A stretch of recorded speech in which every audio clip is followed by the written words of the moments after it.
ምናልባትም የሰው ልጅ ቆንጆ ስለሆነ ቆንጆ አለባበስ ስለለበሰ ቆንጆ ቃላትንም አሰማምሮ ስለተናገረ ሳይሆን የሰው ልጅ በአመለካከቱ ነው ሊለካ የሚችለው። ከፍታችን የሚወሰነው በአመለካከታችን ነው። ጤና ይስጥልኝ። እንዴት ናችሁ? ሰላም ናችሁ ወይ? እግዚአብሔር ይመስገን ደህና ነኝ። ውድ ስለናት የዩቲዩብ ቻናል ተከታታዮች እንዴት ናችሁ? ሰላማችሁ ይብዛ። እኛ ደህና ነን።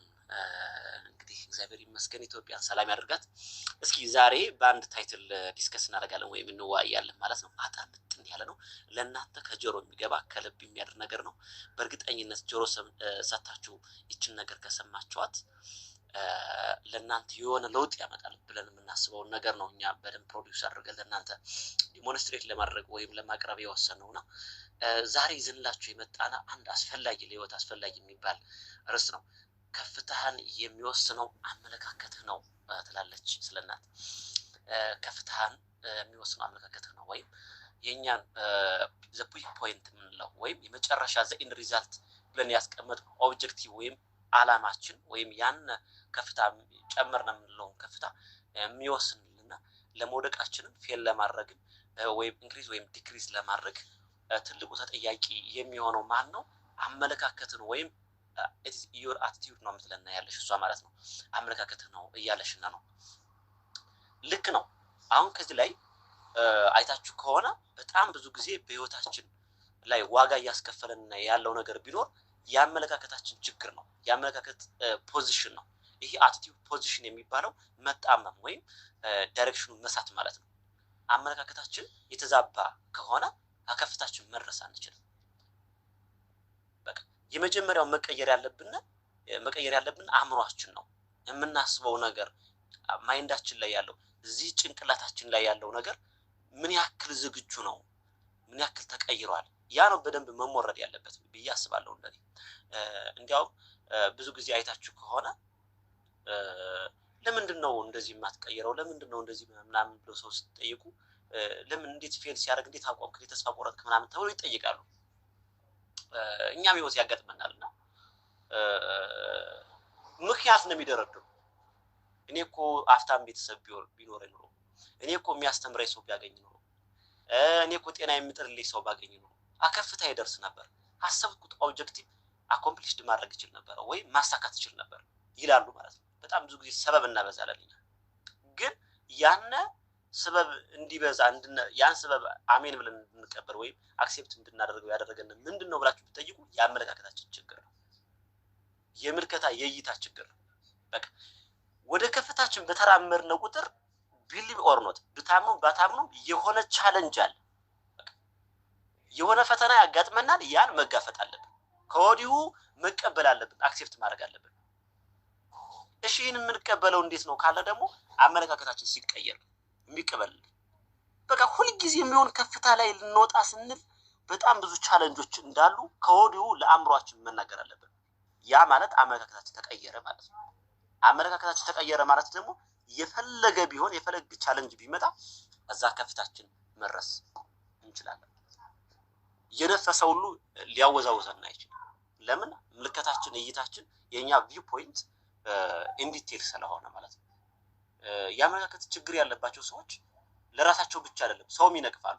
ኤግዛምፕል ለምሳሌ አንድ ሰው ዩቲዩብ ሰርቶ ባይሳካለት ሪጀክት ቢደረግ ባይ ኤኒሚስ ዋትኤቨር የሆነ ፕሮብሌም ቢኖርበት የውስጥ ላይ ክሮም ላይ ያላስተካከለው ችግር ቢኖር ቪዲዮ የሰራው ነገር ዩቲዩብ አክሴፕት ባያደርገው ወይም በዩቲዩብ ጋይድላይንስ በዩቲዩብ ሲስተም ላይ በተቀመጠው ሩል መሰረት አክሴፕት ባይደረግ እና ሪጀክት ቢደረግ ሌላ ሰው ሊሞክር ሲል እንቅፋት ይሆናል። የምልከታ ችግር የአመለካከት ችግር ይዩት። ለኛ አልፈን ለሰው ምን እንተርፋለን? ለምሳሌ እኔም ጥሪ ያልተሳካልኝ እንኳን አንተ ብለን የሰውን አእምሮም ራሱ እስከ መስበር እንደርሳለን። በቃ የሆነ ቻሌንጅን አለመቀበል ማለት ነው። ስለዚህ የአመለካከት ችግር ማለት ምንድነው ባጭሩ? ወይም ለከፍታችን አለመጨመር አመለካከት ችግር ነው የምንለው የኛ ችግሮችን እንዳሉ አክሴፕት አለማድረግ አለመቀበል ነው። በቃ እርግጠኛው የምነግራችሁ ለከፍታችን ችግር ገንዘብ አይደለም፣ ጤና አይደለም፣ ሰው ማጣት አይደለም። የኛ ከፍታ አለመጨመር ወይም ካሰብነበት ቦታ እንዳንደርስ የሚያደርገን የምልከታችን የአመለካከታችን ችግር ነው። በቃ it is attitude problem ነው። በቃ ሌላ ምንም ችግር የለውም። ብዙ ሰዎች ሰው ያጡ ሰዎች አሉ። ወደ ከፍታቸው ሲጓዙ የሚረዳቸው ሰዎች ያጡ ሰዎች አሉ። እንደምንም ብለው ግን ከፈጣሪ ጋራ በዛ ቀዳዳ በመልክ ቀዳዳ እንደመሽሎክ አልፈው አከፍታቸው ይደርሳሉ። ለምን? ምልከታቸው ትክክል ስለሆነ ማለት ነው። የሆነ ጊዜ ላይ ይደርሳሉ ብለው ስለሚያስቡ ማለት ነው። እሺ ጤና ያጡ ሰዎችስ ጤናቸውን ምክንያት ሳያደርጉ ጤናቸውን ጎን ለጎን እየጣሩ ፈጣሪ ጋር የታገዙ ከዓላማቸው ይደርሳሉ። እሺ ያልተማሩ ሰዎችስ ከተማሩ ሰዎች አንደርስታንድ በማድረግ ተምረው ራሳቸውን ቀይረው እዛ ቦታ ይደርሳሉ። ለምን? እይታቸው ምንድነው? የፈለገ ቻሌንጅ ቢመጣ እኔ የሚያደናቅፈኝ ነገር ቢመጣ አመለካከቴን ሳልቀይር አቋሜን የኔን አቋም ቤዝመንት ሳልቀይር እዛ ቦታ ደርሳለሁ ብሎ ስለሚያለው። ስለዚህ ከከፍታችን መጨመር ትልቁ ተጠያቂ አመለካከት ይሆናል ማለት ነው። እና አመለካከታችን ብንቀይር ጥሩ ነው። አልፎ ለኛ አልፈን ለሰው እንቅፋት የምንሆን ሰዎች እንኖራለን። እኛ ራሳችን ማለት ነው።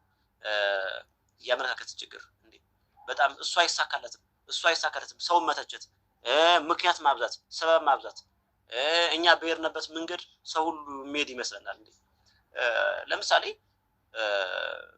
ቀደም እንደነገርኳችሁ ዩቲዩብ ስትሰሩ ለአንዱ ሳይሳካለት ሆኖ ሪጀክት ሲደረግ እዛ የነበረውን እናንተ ጋር ሪጀክት እንድትደረጉ ያደረጋችሁን ነገር ገና ያልተመዘገበውን ሰው ብትናገሩ ምን ችግር አለው? የአመለካከት ችግር ማለት የእናንተ ከፍታም እኮ ይጨምራል። ያን ትልቅ ፖይንት ነው። ስለዚህ የአመለካከት ችግር ከፍታን ዝቅና ከፍ ያደርገዋል ማለት ነው። አመለካከታችንስ እንዴት ነው ልናስተካክል የምንችለው ለሚለው ጥያቄ ደግሞ አቋማችን እንዳይዛባ ቻሌንጆች ከፊት እንደሚያጋጥሙን አውቀን ከወደፊቱ አክሴፕት ማድረግ አለብን ማለት ነው። ይሄን ይመስላል ማለት ነው። ምናልባትም የሰው ልጅ ቆንጆ ስለሆነ ቆንጆ አለባበስ ስለለበሰ ቆንጆ ቃላትንም አሰማምሮ ስለተናገረ ሳይሆን የሰው ልጅ በአመለካከቱ ነው ሊለካ የሚችለው። ከፍታችን የሚወሰነው በአመለካከታችን ነው። ቆንጆ ስለለበሰ ቆንጆ ስለተናገረ በቃ ልዑል ስለሆነ ወይም ልዕልት ስለሆነች ያ የነሱ ከፍታ ወይ ዝቅታ የሚወሰንበት ነገር አይደለም። የሰው ልጅ የሚወሰነው በአመለካከቱ ነው። ከፍም ዝቅም ሊያደርገው የሚችለው አመለካከቱ ነው።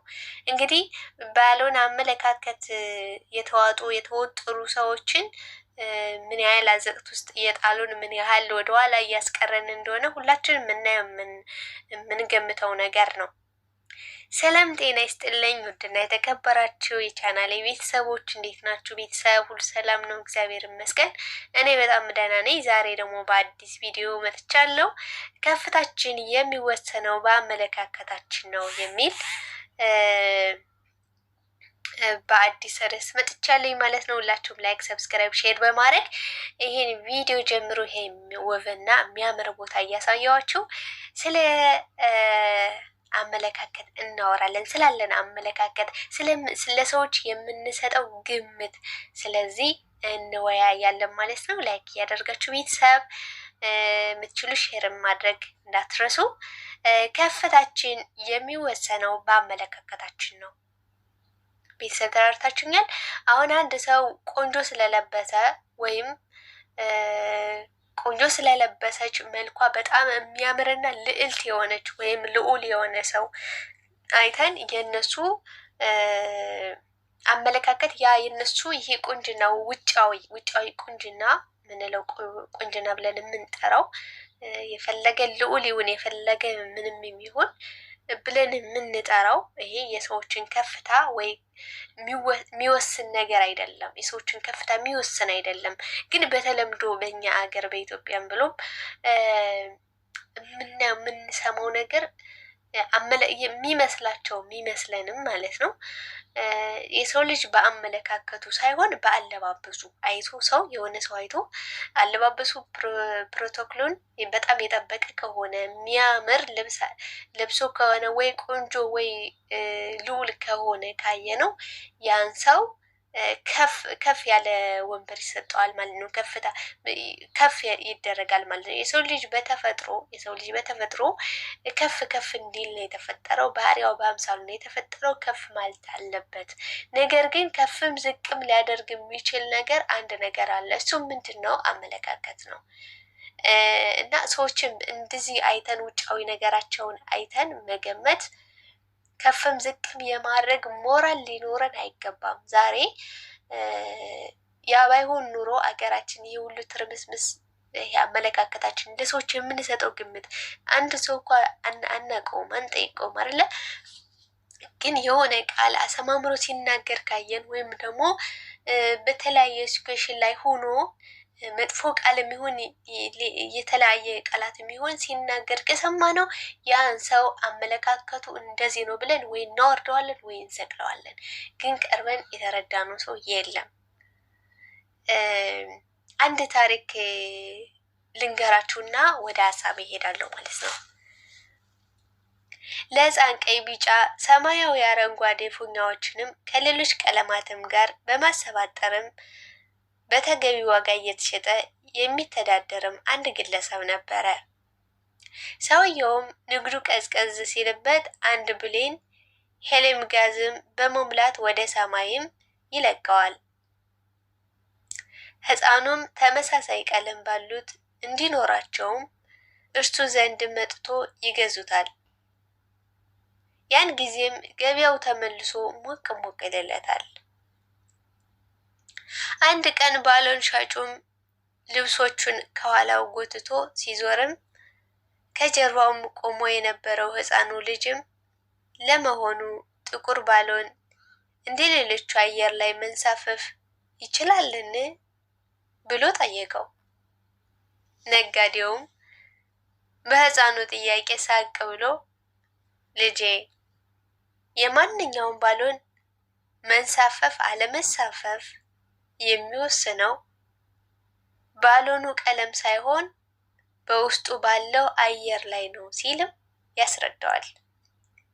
ተመልከቱ ወዳጆች፣ የሰው ልጅም ልክ እንደዚህ ነው። የሰው ልጅም ባለባበሱ ወይ በቁንጅናው ሳይሆን በውስጡ ባለው በአመለካከቱ ነው። በውስጡ ባለው በታጨቀው አመለካከቱ ነው። አሁን ሰሞኑን በቀነኒና በብርቱካን ጉዳይ ብዙ ሲባል ነበረ።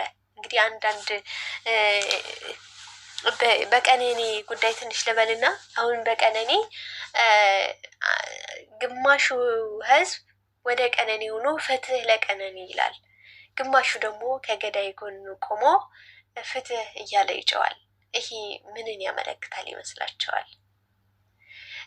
እሱም ብቻ ሳይሆን ፍትህ ማለታቸው ወይም ደግሞ ከገዳይ ጎን ቆመው ፍትህ ይፈታልን ከማለትም በላይ ሲናገሩ የነበረው ቃላቶች ነበሩ።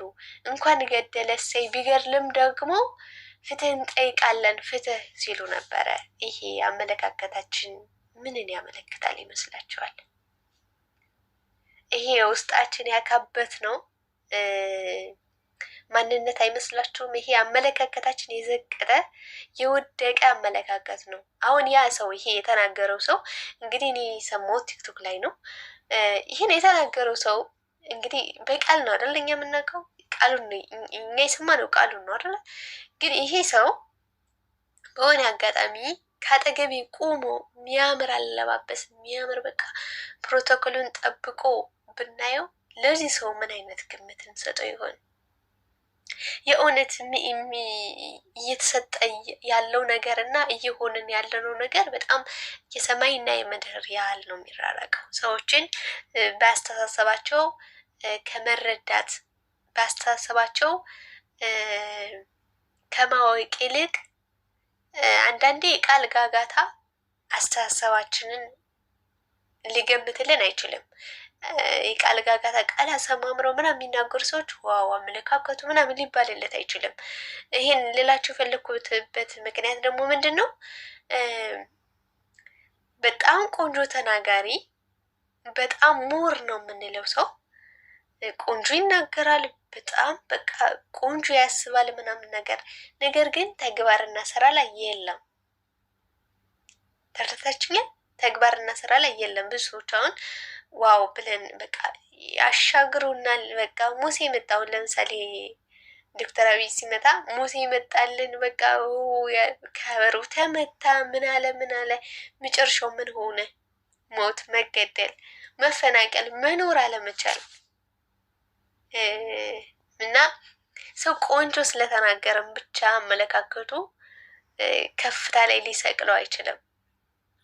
ቆንጆ ስለተናገረ እንግዲህ ዶክተር አብይ መጀመሪያ ሲመጡ በጣም የሚናገራቸው ኢትዮጵያን ከዚህ በኋላ የሚታሰር የሚሞት ህዝብ የለም፣ ኢትዮጵያ ከፍ ትላለች፣ ኢትዮጵያ በቃ እኔ በራሴ ኢትዮጵያ አሜሪካ ናት ብዬ ስያት ነበረ። በቃ ማለት አሜሪካ ስላችሁ እኛ የራሳችን የሆነ ነገር አተን ሳይሆን ይሄ ዲሞክራሲ፣ ነጻነት፣ በሰላም ወጥቶ መግባት፣ እድገት በቃ ያላሰብኩት ነገር የለም። በቃ መዳም ቻው፣ ከዚህ በኋላ አባይም ተገድቧል፣ በቃ ሀገራችንን መብራት የሚገባል፣ ሰላም ይሆናል ብለን ስንጠብቅ መጨረሻችን ምን ሆነ?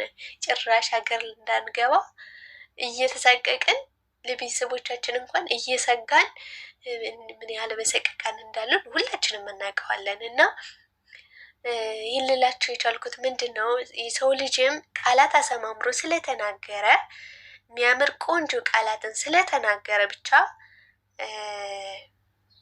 አመለካከቱ በጣም ዋው የሚባልለት ሰው ነው ሊባል አይገባም። አመለካከቱ ከተግባር ከስራ ጋር ስናየው ያ አመለካከቱ ዋው አመለካከቱ የሚያምር ቀና የሚያስብ ሰው ጋር ኑሬ በሞት ምንም አይቆጨኝም። እውነቴን ነው የምላችሁ። በዚህ ውጣ ውረድ በሞላበት ዓለም ላይ ቀና ከሚያስብ አመለካከቱ በጣም አሪፍ ከሆነ ሰው ጋር ውላችሁ ብታድሩ ምንም ጊዜ እንኳን ብታባክኑ ጊዜ ካባከናችሁ ምንም ልትቆጥሩት አይገባም ብዬ ነው የማስበው። ባሉን ሻጩን መልሶ በእኛ ህይወት ውስጥም የጎላ ድርሻ አለው። ወደ ላይ እንድናወጣው ወይም ወደ ታችም ዝቅም እንድናደርገው እንድናወርደው የሚያደርገን ውጫዊ ቀለማችን ሳይሆን ውስጣችን ያለው የገዛ አመለካከታችን ነው ይላል። ልብ በሉ ተወዳጆች፣ አንዳንዴ እኛ ለራሳችን የምንሰጠው ግምት የወደቀ ነው። አብዛኛውን ጊዜ ማለት ነው። ወይ እኔስ ሊሳካልኝ፣ ወይ እኔስ እንደዚህ ሊሆን፣ ወይ እኔስ እንደዚህ ላደርግ ነው የምንለው እና ለራሳችን ጥሩ አመለካከት ይኖረን። ጥሩ አመለካከት ሲኖረን ጥሩ አመለካከትም ማፍለቅ እንጀምራለን ማለት ነው። እና ተወዳጆቼ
ይሄ ቪዲዮ ከተመቻችሁ ላይክ ማድረጋችሁ እንዳትረሱ፣ ላይክ ሼር ማድረጋችሁ እንዳትረሱ። እኔ ስለእናት ነኝ አብረናችን ቆይ የነበር ነው። እስክንድርና እኔ ስለ እናት ነኝ። በሌላ በአዲስ ቪዲዮ እስካገኛችሁ ድረስ መልካም ቆይታ፣ መልካም ሳምንት ይሆንላችሁ። እግዚአብሔር አምላክ ለሀገራችን ሰላም፣ ፍቅር፣ አንድነቱን ያድለን። ይሄ ሁሉ ከዋልፎ ሀገራችን ሰላም አንድነት የምትሆንበትን ጊዜ እግዚአብሔር አምላክ ያቀርብልን፣ ያደርግልን። በያላችሁበት ሰላማችሁ ብዝት ይበልልኝ። ሁላችሁንም ወዳችኋለሁ፣ አከብራችኋለሁ። ባይ